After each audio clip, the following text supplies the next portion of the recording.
What are you up to over there, Larry?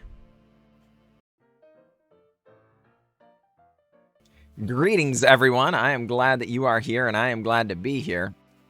We're in Historic for today's jank, and we're going to be playing a little bit of Golem Tribal.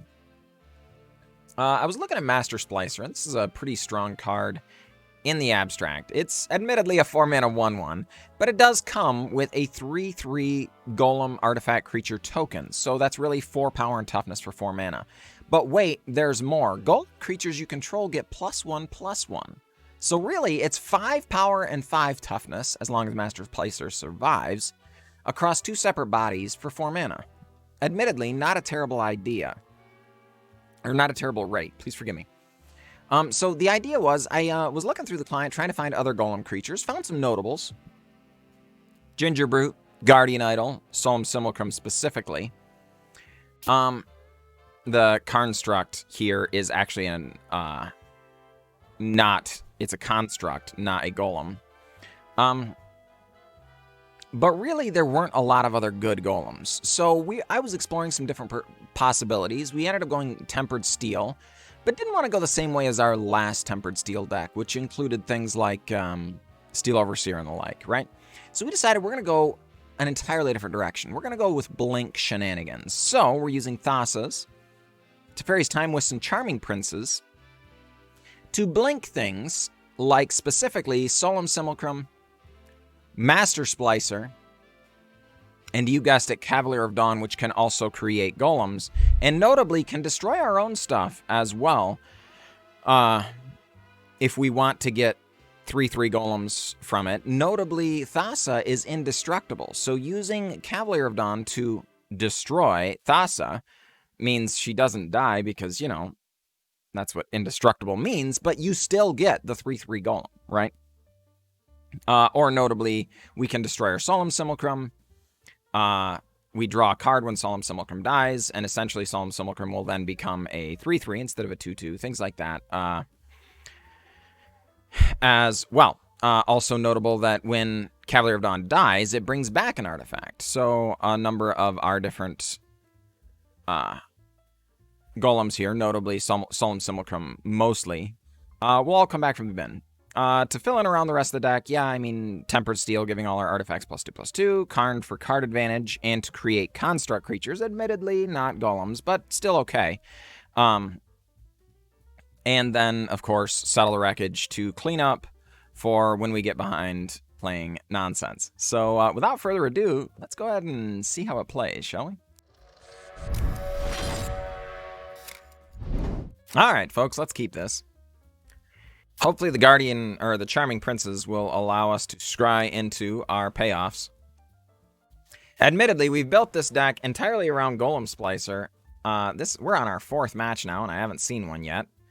It's possible I'm supposed to be mulliganing more aggressively to it, but I, of course, have not done that.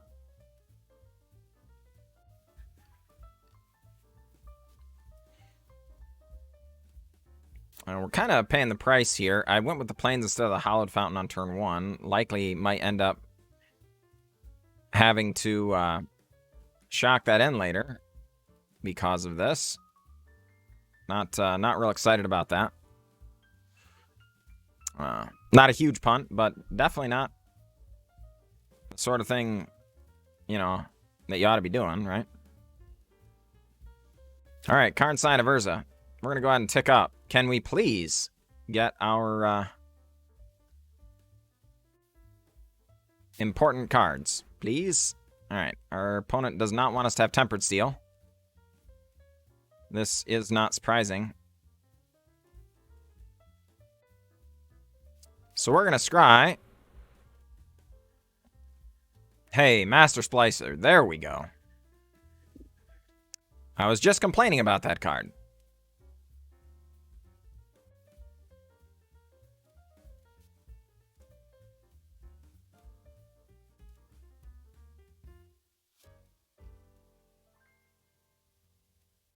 All right. Tempered Steel. Guardian Idol. Settle the Wreckage? No. Opponent just takes it down to 11. Oh, my word. All right. Plays a Fabled Passage. What are you up to over there, Larry? What are you up to? Cleansing Nova. Alright, destroys all artifacts. Annoying. Well, and enchantments, right? Annoying, but not... certainly not the end of the world. We're going to go ahead and go up, I guess. We should have waited to play the land. There was no reason to show our opponent the that we didn't have anything going on there. All right. We're going to attack Larry right down to 7. We're going to hold on to this Charming Prince for now. What is... yeah, Solemn Simulacrum. Not too shabby. We might go after that one. That is definitely better than the average card I think we could pull off the top. If they don't answer the board here, though, it's quite possible we want to start making Karnstrucks. Well, I guess not. If they answer the board, we want to make Karnstrucks. If they don't... wow. That's not at all what I expected. All right.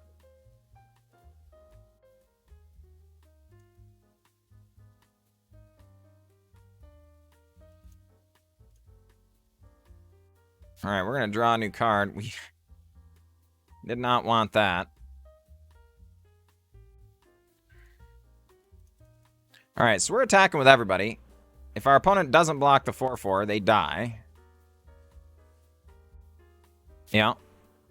So I think we're just going to keep getting card advantage here. We've got 2 separate lethal threats. All right, they don't want us having another Master Splicer, but this is just as bad for them. We get to Teferi's Time Twist the Master Splicer if they answer the board. If they don't answer the board, they die.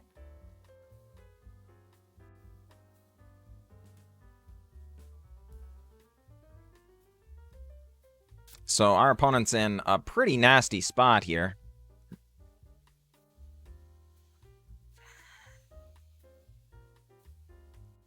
Ashiok, sure.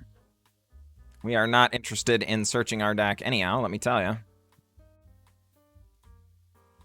Yep. We're going to lose our graveyard. That could not matter any less to us at all.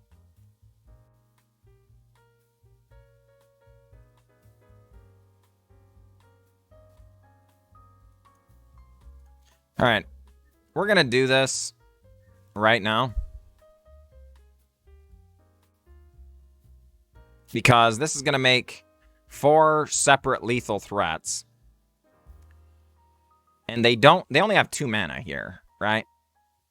I cannot imagine what card they can have that will get them out of this, but...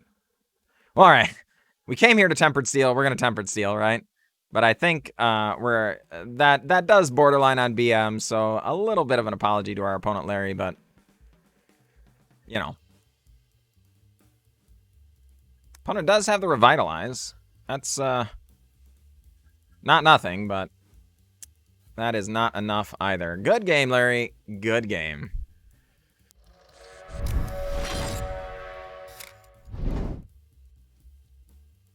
We need lands.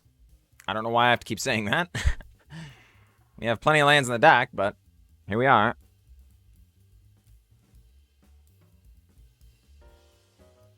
Oh, boy. Our opponent is on Mono Brown, which is likely a better version of the deck that we are already playing, and they're on the play, folks, so... not good news. Yep. They get to do all of their things first, and then we die. So... we also can't even cast these Tempered Steel unless we draw a land, and for some reason our deck just doesn't want us to draw lands. Please, deck, we need a white land. We just don't have that many blue lands here. Power Stone Shard and a land. And pass? Oh, thank heavens. Okay. That is very comforting. We're going to go ahead and Master Splicer, I guess, so that next turn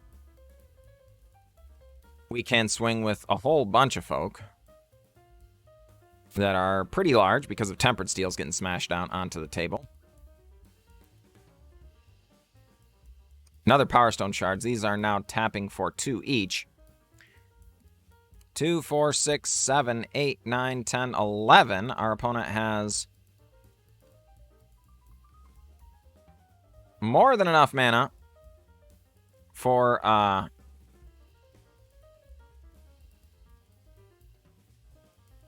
Ulamog.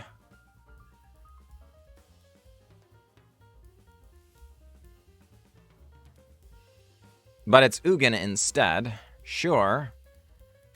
Opponent, this doesn't save you, right?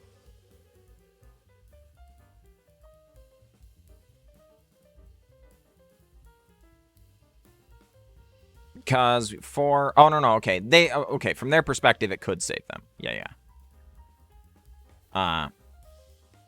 Because they also have a blocker there in Guardian Idol. Now, what they don't know is that we also have Tempered Steel. And we did draw a land, so feels good, man.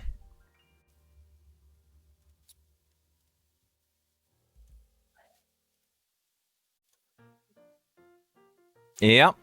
It does not matter who they block. We're going to get to get them here. So, GG, opponent, GG.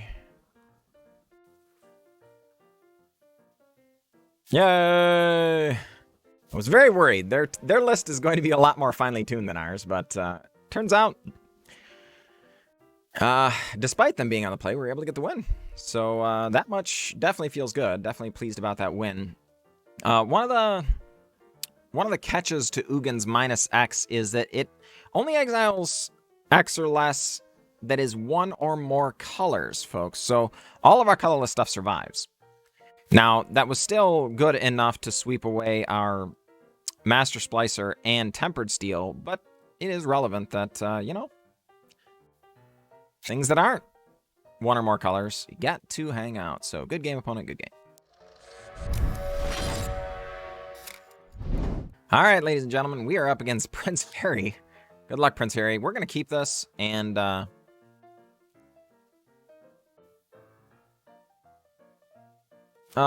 no.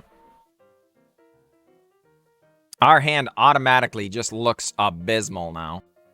All of this is terrible. We really needed that Solemn. The Charming Prince actually helps quite a bit. It's going to let us scry into more interesting things down the line, as long as they don't have more Thought Seizes, of course. And if we do find a Tempered Steel, we can have a relatively aggressive draw here. Oh my goodness. No, thank you, Dak. Heavens to Murgatroyd. Good grief, gosh, and golly, no, thank you. We are not interested in all that. Get that noise out of here. Uro, Titan Nature's Wrath. Coming down, gonna gain our opponent 3 life, draw a brand new card, put it into hand. Uro, of course, going to meet the bin. Evolving Wilds coming on down. Likely means we've got some landfall shenanigans. You don't typically play Evolving Wilds unless you're trying to get multiple landfall triggers per turn. But our opponent, that isn't going to stop our opponent from cashing it in right now and grabbing an island. Sure, we draw another Charming Prince. Not super thrilled about that, honestly, but it's all right. We're going to get in, drop our opponent down to 15, and play an island and a Charming Prince. Yep, going to do a bit of scrying. Okay, yeah. These are good. We're gonna do it this way though. Because this is going to let us attack with these as 3/3s. So that's 6, 7, 8, 9, 10. Our opponent can just screw around this turn thinking, oh, you know, they're not hitting us that hard. And then we're going to hit them real hard, right? And make things challenging on our opponent.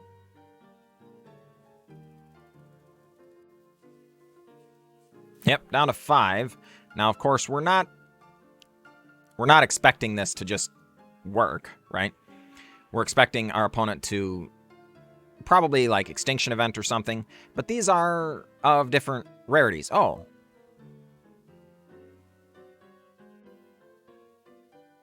If they have a removal spell as well, I guess. No. Are they just dead? No, if they have a removal spell as well, they're not just dead.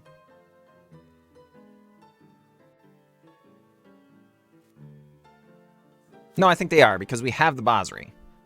Now, of course, I have made this mistake in the past. These are not unblockable. They can only be blocked by things with haste, but of course the lands gain haste. So, spending the mana to make Gingerbrutes unblockable here doesn't do anything. And yeah, okay. So our opponent apparently did not have the required interaction. What we were looking for here was...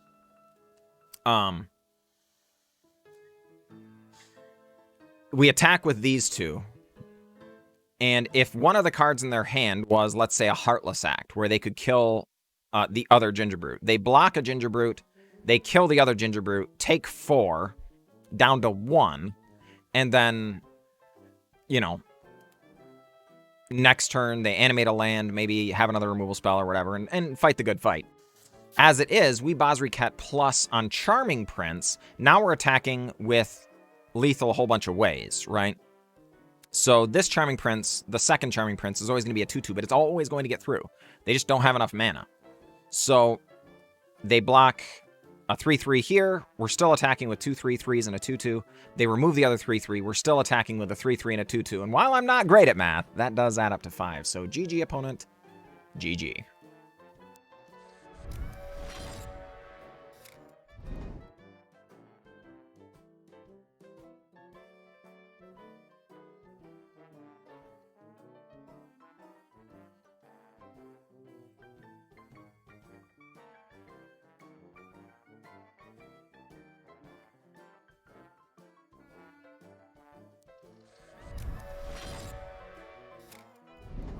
All right, ladies and gentlemen, we're back, and I wish I could give my stamp of approval on this deck. I really can't. We played quite a few games, and this is really bad. We're gonna, I'm gonna show you, probably mainly just the good games here. I think we might slide a loss or two in just so you can see. But a lot of the time, the deck just did not perform in the way that we wanted it to. I don't think it takes any wizard, very long to recognize that this deck is not going to be a tier strategy, right? I don't know what the final tally is. I had to play quite a few games to get our couple of wins in here. But I think we also did have a little bit of a streak of bad luck. I hate blaming luck when you build a bad deck and you know it's bad, right? We built a bad deck, we know it's bad, but we also just didn't draw into our Master Splicers for the first quite a little while. It was like, whatever, 4 games or something before we saw one, 3rd or 4th game. And then we never got Thassa and Master Splicer down even a single time, right? There are only 2 Thassas, so I'm not surprised we didn't see it regularly, but we never got it. We never got to blink Master Splicer even a single time, and that was one of the primary reasons we had the synergy in the deck. As a matter of fact, we never resolved a Thassa, right? Part of that's just the nature of the matchups we faced and stuff, but it just, it didn't quite happen the way it happened. So I'm probably not going to be playing this a ton on stream. I would say that the format we have on YouTube here is I play the decks in the afternoon, the video goes up, and then I play these decks at night, twitch.tv/johnlikesgames. So, like, if this is a thing you want to see, please let me know in the comments below, and hopefully include a few changes. Partway through the video, you'll note this deck actually looks just a little bit different than it did in the deck tech. We actually removed to Settle the Wreckage to add a Banishing Light and a Basri Ket, just so that we could have a little bit better curve, and we just kept drawing a bunch of Settle the Wreckages when they were bad. They were not performing the way we wanted to. And we also had a little bit of a heavy spot at 4 there, so we cut some of those down. Please help me with a few additional changes in the comments. Heavens knows, if we don't see any ways of changing the deck profitably, I'll get a few games in tonight, no question.